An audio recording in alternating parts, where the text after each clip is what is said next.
sinasabi matino? Wala akong panahon makipag-usap sa'yo. Paano kung sabihin ko sa'yong kilala ko ang mga lalaking dumukot sa'yo, pati ang rapist mo? Sabihin mo sa akin, sino sila? Bakit hindi ang asawa mong tanungin mo, Melissa? Baka masagot ka niya. Naniwala ka naman sa asawa ni Melissa na between Roberto and Melissa, si Roberto lang hindi makapag-let go sa past nila? Kung gusto siyang hiwalayan ni Melissa for Roberto, umayag sana siyang magtulungan kami. So, si Roberto lang talaga ang problema mo. May tumawag na lalaki dito kanina. Kilala daw niya kung sino yung dumukot sa akin. Kasi sabi niya sa akin, tanungin ko daw sa'yo. Siguro meron lang talagang naiinggit sa pagsasama niyong dalawa. Kaya gusto lang kayong guluhin. Di ba, Felix? Tama yung iniisip ko? Kamusta, Felix? Nagkausap na ba kayo ng asawa mo tungkol sa nakaraan niya? Ikaw ang tumawag kay Melissa. Sino pa ba? Ano? Takot ka, no? Ano pa bang kailangan mo? Binigay ko na yung perang kailangan mo. Ba't mo ba ako ginugulo? Bored ako eh. Saka, wala naman ako sinabi kay Melissa na magdidiin sa'yo ah. Kahit na, pinagduda mo pa rin yung asawa ko. Tinanggi mo naman eh, di ba? At malamang naniwala siya sa'yo. Kasi kung hindi, nakakulong ka na ngayon. Baka nakakalimutan mo. Oras na makulong ako, damay kayong lahat. Di ko naman nakakalimutan yun eh. Kaya nga wala akong concrete na information na ibinigay kay Melissa. Warning lang tong ginawa kong to, Felix. Warning? Oo, warning. Sa susunod na humingi ako sa'yo ng pera, wala nang bonus na suntok na kasama. Namarkahan na ako ng asawa mo. Hindi ko na kailangan ng marka. Galing sa'yo.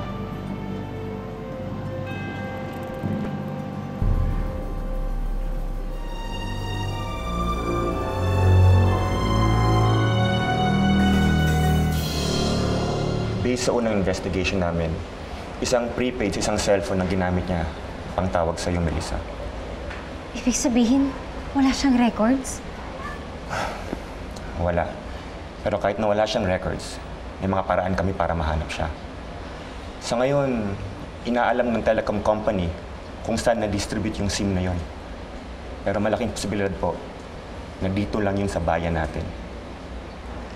Michael, ano sa tingin mo nangyari dito? Saka, sino yung tumawag kay Melissa? Alam niyo po, may mga kriminal kasi na binabalikan yung lugar kung saan nangyari yung kriminal.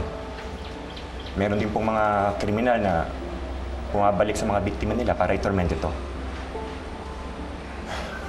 Pero malaki pong hinala namin ang tumawag kay Melissa ay isa sa mga suspect. Ano kaya connection niya sa asawa ko? Bakit niya kilala si Felix?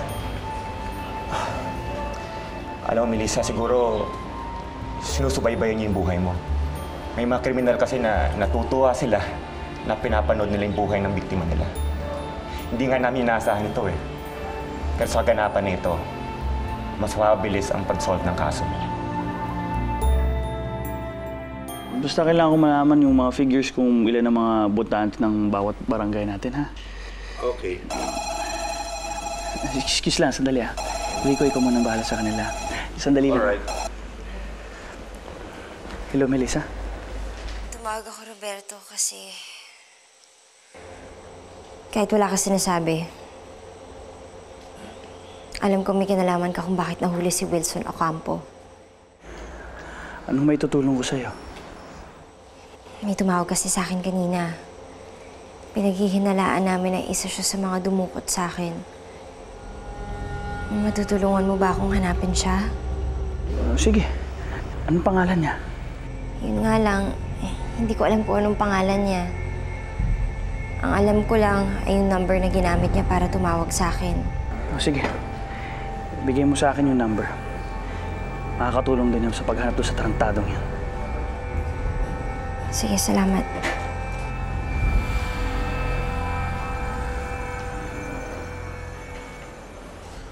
Melissa, sino kausap mo? Si Roberto. Tinawagan ko siya. Walang masama kung humingi ako ng tulong kay Roberto, Felix. Meron kasi may gusto siya sa'yo! Gumagawa na siya ng parang para magkausap kayo! Nagsiselos ka ba? Hindi! Wala ka naman dapat ikaselos, Felix! Dahil ikatiting wala na akong pagmamahal na nararamdaman para kay Roberto. Nilalapitan ko lang siya dahil gusto kong mapabilis yung paghahanap dun sa lalaking tumawag sa akin. Mami? Daddy? Nag-aaway na naman po ba kayo? Eva, pwede ba? Umakit ka na lang dun sa kwarto mo, ha? Huwag kang sumali sa usapan ng mga matatanda. Pero Mami, ayoko po nakikita kayo ni Daddy na nag-aaway. Eva, ano ba? Sinabi na umakit ka na sa kwarto mo. Kanino ka ba nagmana sa kakulitan mo, ha? Yaya, akit mo na yan!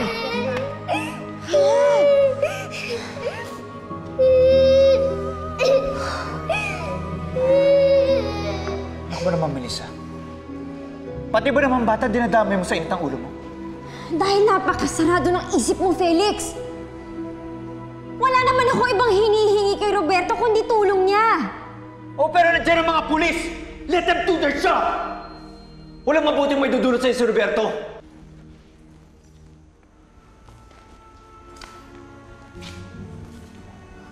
Bakit mo ba ako kinukontra, ha?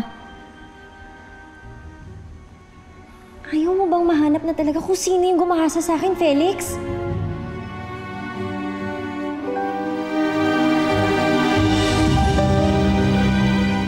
Melissa, hindi kita kinakontra.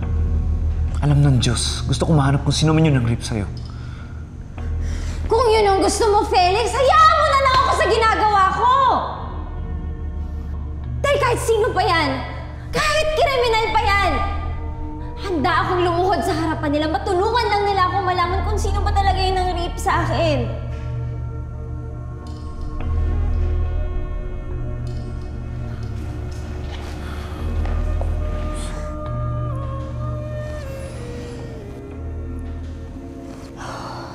Melissa. Melissa, I'm sorry.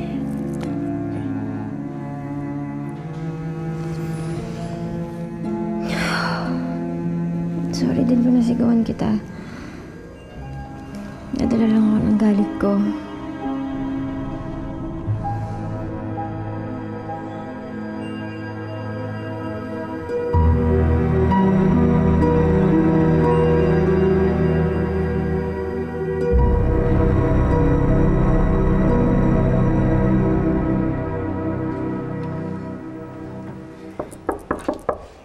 Eva, anak. Eva, si Mami to. Anak. Sorry kung nasigawan kita kanina. Mainit lang ang ulo ko. Melissa, bukas mo nakausapin ng anak mo. Baka nagpapahinga na yung bata. Nay, nadala lang naman ako ng galit ko. Pati si Eva tuloy. Nasigawan ko. Baka naman mas may malalim na dahilan kung bakit mo siya nasisigawan. Ano po ibig niyo sabihin? Wala, napapansin ko lang nito mga huling araw. Magmula nung nagising na naman niyang kagustuhan mong mahanap yung rapist mo, lagi mo na nasisigawan ng anak mo. Eh, hindi mo naman yung dating ginagawa. Sinasabi niyo po ba na kaya ako nagkagalit sa anak ko kasi anak siya ng rapist ko? Anak, wala akong ibang makita o maisip na iba pang dahilan.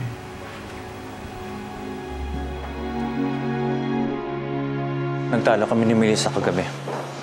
Problemado pa rin ako doon kay Brian. Kaya nung narinig ko humingi si Melissa ng tulong kay Roberto, ayun, sumabog ako. Eh, ano naman plano mo ngayon? Kailangan burahin ko si Brian sa buhay namin ni Melissa. Bago pa siya mahanap ng mga pulis. Bago pa niya ako may tulong kay Melissa. Pare, burahin. Paano mo buburahin si Brian sa buhay niya ni Melissa?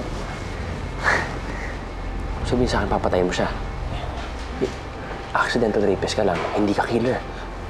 Hindi ko siya papatayin. Hindi mo siya papatayin o hindi ikaw ang papatay sa kanya. Magkaiba man yun, pareho pa rin kasalanan yun.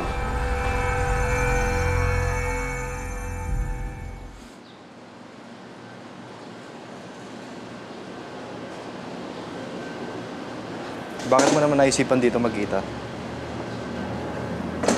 Kasi gusto mo makasiguro na walang makakakita sa atin.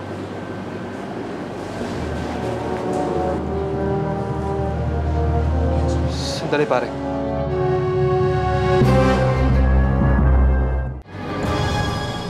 Bakit parang pinipigilan mo ako? Di ba pera lang naman kailangan mo sa akin? Ay, oo, pare. 1 milyon. Para huwag ka lang magpakita sa akin. Magtago ka sa probinsya o kahit sa ibang bansa, wala na akong pakialam. Barya lang 1 milyon. Sige. Dodoblihin ko. Doblehin mo at hindi mo na ako makikita.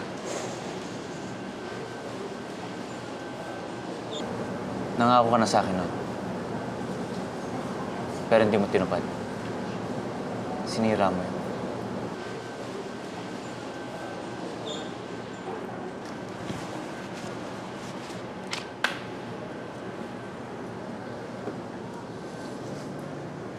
Ano ito?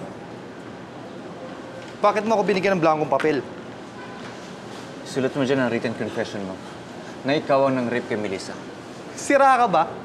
Bakit ko gagawin yun? Kailangan mo ng pera, di ba?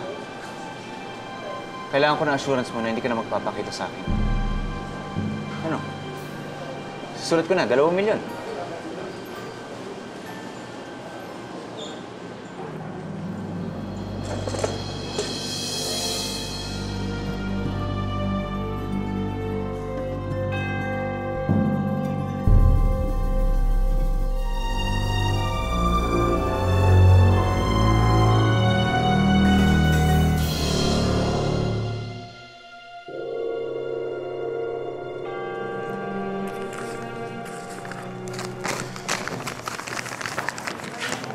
Hindi pa rin ba kayo nag-uusap ni Eva? Maaga siya nagpatid sa school kay inay. 10 bata lang yun. Kausapin mo na lang mamaya pag-uwi. Naisip ko baka tama yung sinasabi ni inay. Kaya ako napapagalitan yung bata kasi anak siya nang nang-rape sa akin. Melissa, mahal mo ang anak mo. Alam mo yan. Kaya naisip ko na nga rin mag-abot ng tulong sa mga pulis para mahanap na yung hayop na yun at tuluyan na akong matahimik. Teka, alam na ba ni Felix sa sarili mong perang gagamitin mo para reward kung mahuli man yung kriminal? Hindi ko na yung kailangan sabihin sa kanya kasi pera ko naman to. Kasi gusto niya rin naman akong tulungan kaya alam na niyang to yung gusto kong gawin. Salamat. Thank you. Ano ka ba? Sorry, Lisa.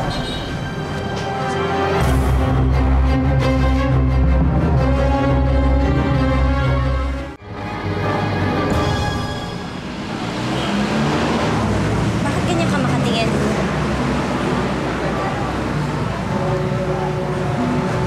Makilala ba tayo? Hindi. Parang kamukha mo lang. Melissa, halika na.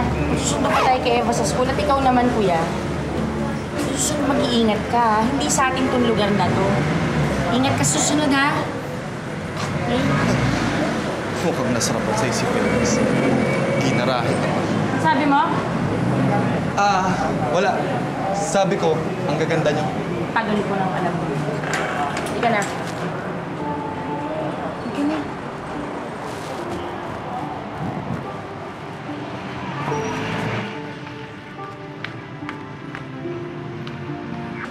Encash ko itong cheque. Pakibilisan lang, ha. Pwede ba pumila kayo? Nauna ako sa'yo. Anong nauna?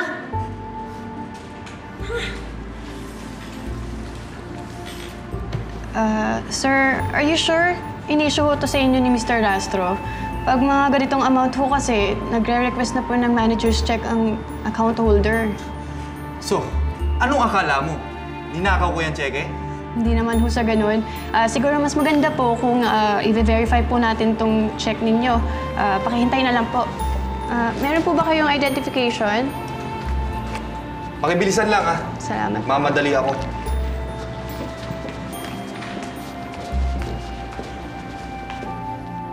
Excuse me, sir. Sir, meron pong nagpapa-encash ng check.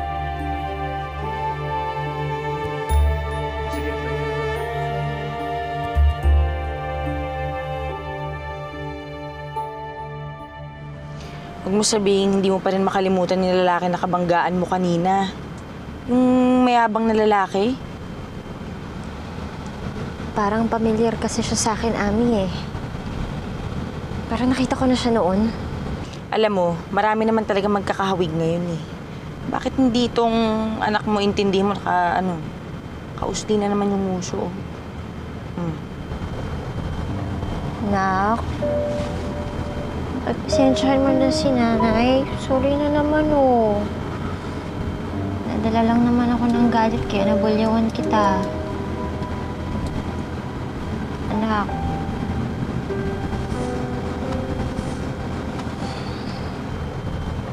Pag hindi mo ako pinansin, kakagatin ka ng crab!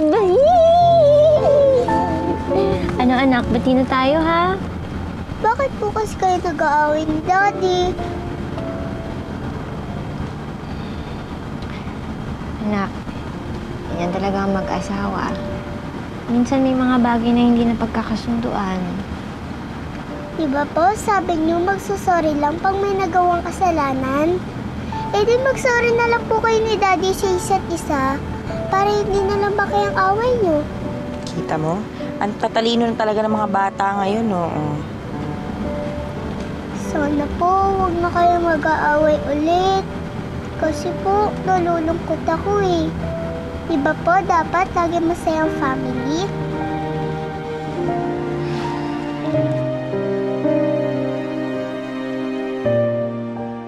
Felix, seryoso ka ba? Binigyan mo ng 2 million pesos yung tarantadong Brian na yon? Yun lang ang naisip kong paraan para magtikom yung bibig ng gagong yun. I doubt it, pare. Lalo na ngayon nakatikim ng pera yun. Tsaka masyadong malaking halagang yun. Hindi nga alam ni Amorcita yun. Sigurado ako magtataka siya pag nalaman niya nag-i-issue ako ng ganong kalaking halaga sa joint account namin.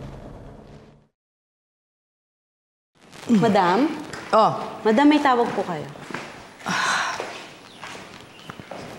Yes, Mr. Trinidad. Napatawag kayo. May problema ba sa account namin? Nandyan ho si Mr. Rastro? May itatanong lang sana kami tungkol dito sa inisyong niyang check. What about it? Joint naman kami, kaya pwede mo sabihin sa akin kung ano man yun. Doña Ofelia, kukonfirm ko lang ho sana. Kung nag-issue talaga ng 2 million si Mr. Rastro. What? 2 million pesos ang inisyo ni Felix? Mr. Trinidad, hindi siya nag-i-issue ng ganong kalaking halaga without my approval. Oo, ganun ho ba? Sige po, Doña Ofelia, ako nang bahala dito. Goodbye po.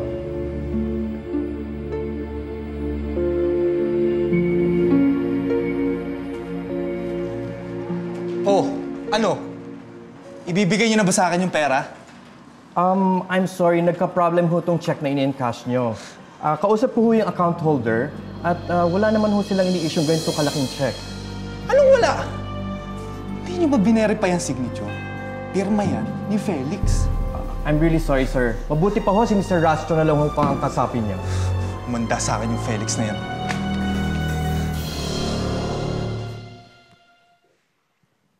Pakiakit na lang mamaya. Thank you.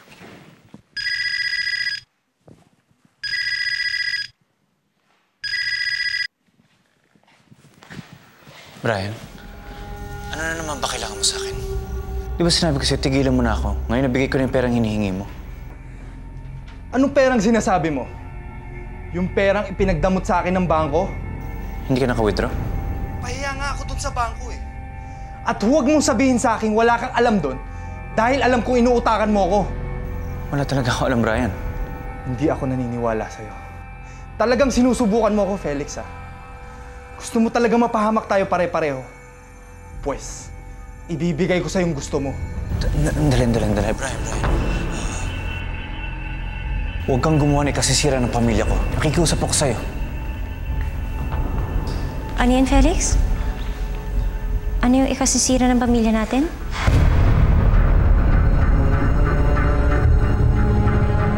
Sino yung kausap mo, Felix? Pati ano yung narinig ko? Wala. Pinapahanap ko yung tumawag sa isang araw. Pinapasabi ko sa kanya na ayoko may maninira ng pamilya natin.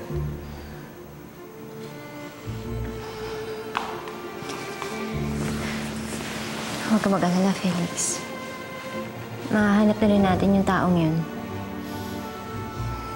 Gusto ko na rin kasi matahimik eh. Ayoko na rin maulit yung nangyari na pati si Eva nadadamay sa init ng ulo ko. Buti na lang malawak yung pag-intindi ng anak ko. Pero ayoko rin nakita ni Eva na nag-aaway tayo. Iba yung epekto sa bata eh. Melissa, sa ulitin, huwag tayo mag-argue sa harap niya. Maraming salamat, Felix, ha? Kahit hindi mo tunay na anak si Eva, sobrang concerned ka sa kanya. Akala ko, mag-isa ko lang palalakihin ang anak ko. Pero dumating ka. Kaya maraming salamat talaga. Hindi ako nagkamali na ikaw ang pinakasalan ko. Kasi kung ituring mo si Eva, para mo na rin tunay na anak.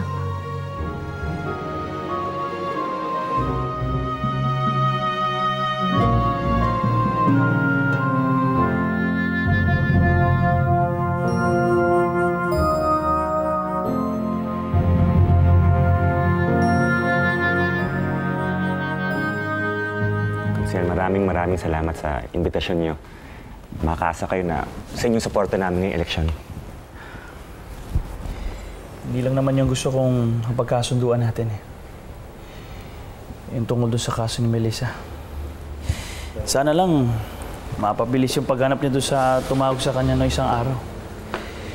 I believe may kinalaman siya sa kaso. Sana lang ako mauna na ma-update niyo sa kaso, ha? Konsehal, I'm sorry pero karapatan ng mga rastro na silang unang makalam pag may development sa kaso ni Melissa. Sa ibang bagay po, okay po ako doon. Pero pasensya na kayo sa hinihiling niyo ngayon. Sige, mauna na ako. Sige.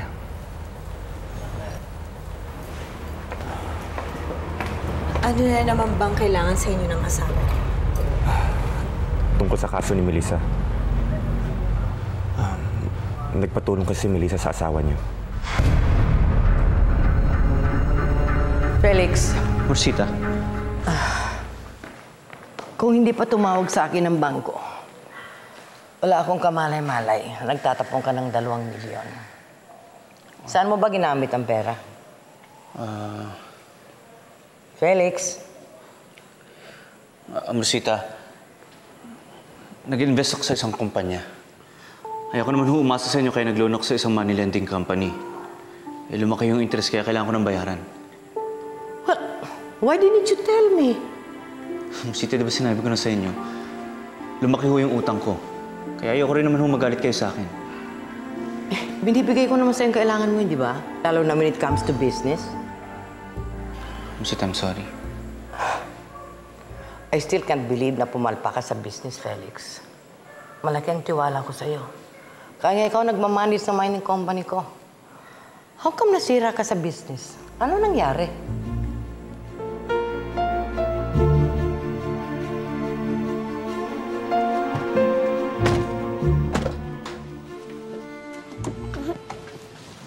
Anak, pasok ko na sa loob ng bahay, ha? Si Yaya na bahala sa gamit mo.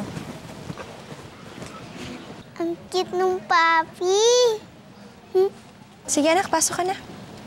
Na?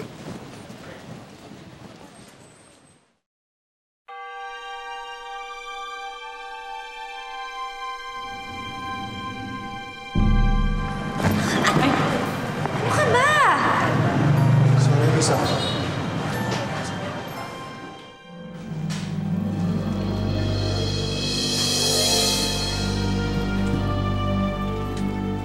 Hindi ba ikaw yung yung lalaking nakabangga ko sa bangko? Anong ginagawa mo dito?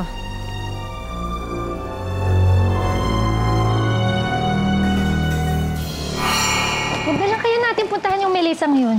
Mamaya magkagulo na naman eh. Paano siya titigilan ng asawa ko kung hindi niya lulubayan? Sinasadya mo ba talaga magpakita kay Melissa? Ano, tinatakot mo ba ako? Si Felix yun ah. Sinong kaaway niya? Ihanda mo yung perang pambayad mo sa akin! Kung ayaw mo ibunyag ko kay Melissa, ang sekreto mo! Melissa, Ano naman kailangan mo? meron kang importanteng dapat malaman tungkol sa asawa mo. Anong tungkol sa asawa ko? Siya ang dahilan ng paghihirap mo, Melissa. Siya ang... Wag!